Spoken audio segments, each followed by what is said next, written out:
Hello, नमस्ते. राधाज रसोई घरमध्ये परत एकदा तुमचं मनापासून खूप खूप स्वागत. आज आपण एक पारंपरिक पदार्थ पाहणार आहोत. आज आपण लोणच्याचा एक प्रकार पाहणार आहोत. माझ्या आजीने शिकवलेलं कारळाचं लोणचं ही रेसिपी आज आपण पाहणार आहोत.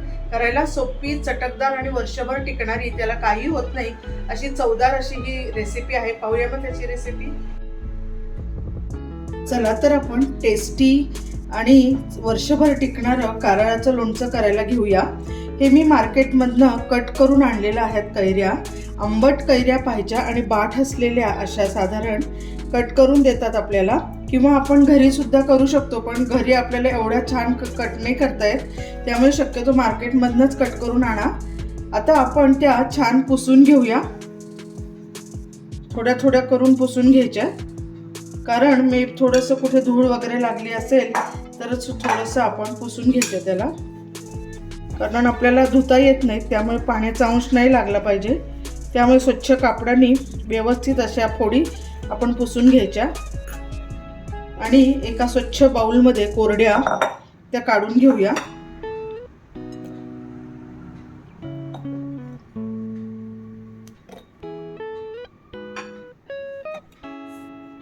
त्यानंतर आपण या कैरीला हळद लावून घेऊया. साधारण ही मी कैरी अर्धा किलो घेतलेली आहे. 2 चमचे हळद घेतलेली आहे आणि ती छान सगळ्या कैरीला लागेल अशी मिक्स करून घ्यायची व्यवस्थित. याने काय होईल, आपल्या कैरीला बुरशी येणार नाही आणि वर्षभर टिकायला मदत होते. 2 चमचे व्यवस्थित हळद घालून झालेली आहे आणि मिक्स करून पण घेतलेलं आहे. ही अख्खी एक वाटी मी घालून बघते, जर लागलं तर मी अजून आपण टाकूया. बास होईल. ही मोठी वाटी मी घेतलेली आहे. 1 वाटी मी मीठ घालते. आता थोडं 1 ते 2 दिवसासाठी मी हे झाकून ठेवणार आहे. आता या कैरीला पाणी सुटणार आहे, त्याच्यानंतर आपण पुढचा मसाला टाकायला घेऊया. आता व्यवस्थित आपण ह्या कैऱ्या मिक्स करायच्या आहेत.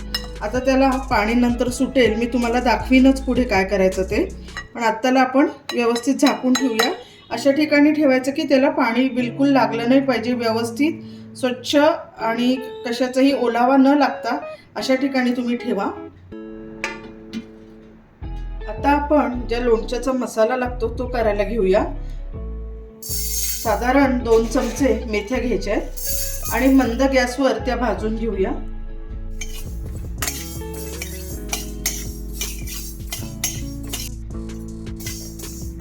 मेथ्या छान भाजून झालेल्या आहेत.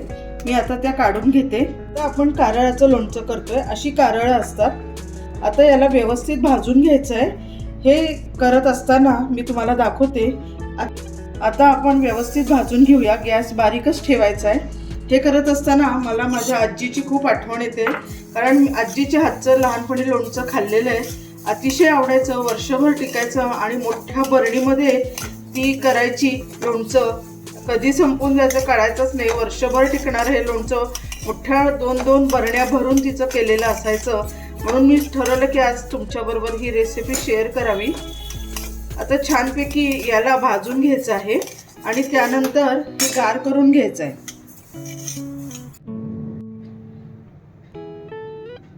आता कारळ आपण का भाजून घ्यायचे, कारण जर तसेच आपण कारळ टाकली तर चिकटपणा येण्याची शक्यता असते. त्यामुळे जरा थोडेसे भाजून घ्यायचे, म्हणजे छान आपलं लोणचं होतं आणि त्याला चकाकी आलीच, एक चमक येते की समजायचं कारळ भाजून झालेली आहेत. आता यानंतर थोडीशी मिरे भाजून घेऊया तिखटपणा येण्यासाठी. ऑप्शनल आहे, टाकू पण शकता किंवा नाही टाकले तरी फार एवढा फरक नाही पडत. आता आपण मोठे 2 चमचे मोहरी घेऊया आणि ती सुद्धा मंद गॅसवर भाजून घ्यायचे.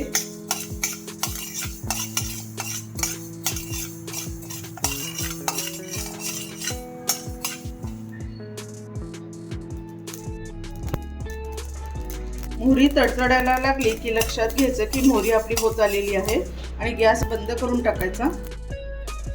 सुरुवातीला कारळ आपण भाजून घेतली, त्यानंतर मेथ्या घेतलेल्या आहेत, त्यानंतर मोहरी आणि मिरे हे सगळं गार होऊ द्यायचं आणि त्याचे नंतर पावडर करून घ्यायची आणि ती आपण थंड झाल्यानंतर आपण लोणच्यामध्ये आता 2 दिवस झालेले आहेत, मी पाहते. हे पहा कसं छान पाणी सुटलेलं आहे कैरीला. आता परत एकदा आपण हे मिक्स करून घेऊया.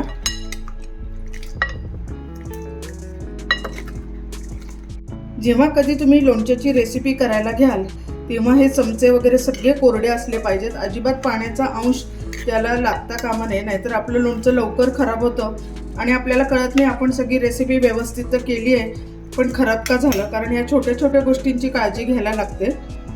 आता आपण छान मिक्स करून झालेलं आहे. त्यानंतर आता लोणच्यामध्ये काय करूया, थोडीशी कारळं जी आहेत ती अशीच टाकूयात आणि बाकीचे जे हे मी जवळजवळ 100 ग्रॅम कारळं घेतलेली आहेत आणि बाकीची त्याची पावडर करून घेऊया. हे करत असतानाच त्याच्यामध्ये मोहरी, थोडीशे आपण घेतलेले मिरे आणि मेथी हे एकत्र मिक्सरमध्ये काढून घेऊया. जाडसरच काढायचं आहे, बारीक नाही करायचं आहे खूप. आता ही जी पावडर आपण केलेली आहे ही आपण टाकूया. साधारण मोठे 2-3 चमचे होतील इतपत. हे जे आपण लोणचं करतोय हे 2-3 प्रकारे केलं जातं. काही ठिकाणी हे कोरडं सुद्धा खायला खूप आवडतं, त्यामुळे हा जो मसाला आहे हा जास्त वापरला जातो. कोणाला जर थोडा लोणच्यामध्ये रस हवा असेल हा थोडासाच मसाला घालायचा, खूप नाही घालायचा. मसाला म्हणजे आपण जे आता बारीक करून घेतला आहे ते म्हणते मी. हे पहा. आता त्यानंतर आपल्याला घालायचं आहे लसूण घालायचा आहे. लसूण सुद्धा सोलून झाल्यानंतर पूर्ण कोरडा करून घ्यायचा आणि मगच अख्खे लसूण टाकायचे. जेव्हा हे लसूण मुरतात त्याची चव त्याच्यामध्ये उतरते. लोणच्याची खूप सुंदर लागतं, छान टिकतं सुद्धा, काही त्याला होत नाही लोणच्याला. आता आपलं लोणचं सगळं घालून तयार आहे. यामध्ये आपण तिखटाचा वापर केलेला नाही आहे, आपण मिरे पावडर वापरली आहे, मिरे घातलेले आहेत. जर तुम्हाला तिखट आवडत असेल तर तुम्ही थोडंसं तिखट घालू शकता, पण म्हणजे आम्हाला असंच आवडतं त्यामुळे आम्ही टाकलेलं नाही आहे. आता आपण थोडंसं तेल घालूया, जवळजवळ मोठा 1 चमचा, आणि हिंग टाकूया.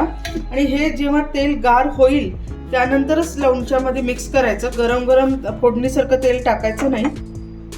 हे पहा. आता हिंग टाकल्यानंतर गॅस बंद करून टाका, म्हणजे हिंगाची चव त्यामध्ये उतरेल. आणि पूर्ण तेल गार होऊ द्यायचं आणि मगच लोणच्यामध्ये मिक्स करायचं आहे. आता आपण हे तेल आणि हिंग टाकतो, याने तर अजूनच छान चव येणार आहे.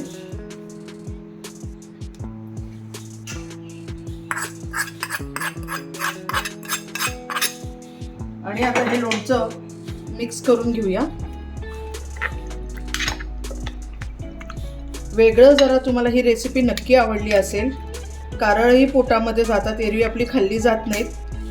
नेहमी आपण तिखट आणि वेगळी लोणची खातो. हेही कैरीचं लोणचं वेगळं तुमच्या घरात असायला हवं.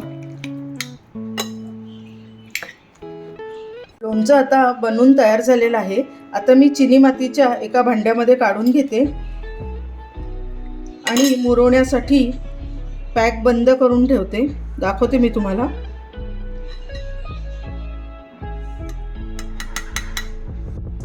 हे पहा, आपलं लोणचं तयार आहे. आता पूर्ण झाकण घट्ट करायचं, याचं घट्ट बंद करून ठेवायचं. आणि हे असं हे पांढरं कापड असतं, त्यांनी वर बरणीला बांधून ठेवायचं, म्हणजे जेणेकरून हवा आत नाही गेली पाहिजे, कुठले बॅक्टेरिया आतमध्ये शिरले नाही पाहिजे, छान मुरलं पाहिजे. तयार आहे आपलं कारळाचं लोणचं.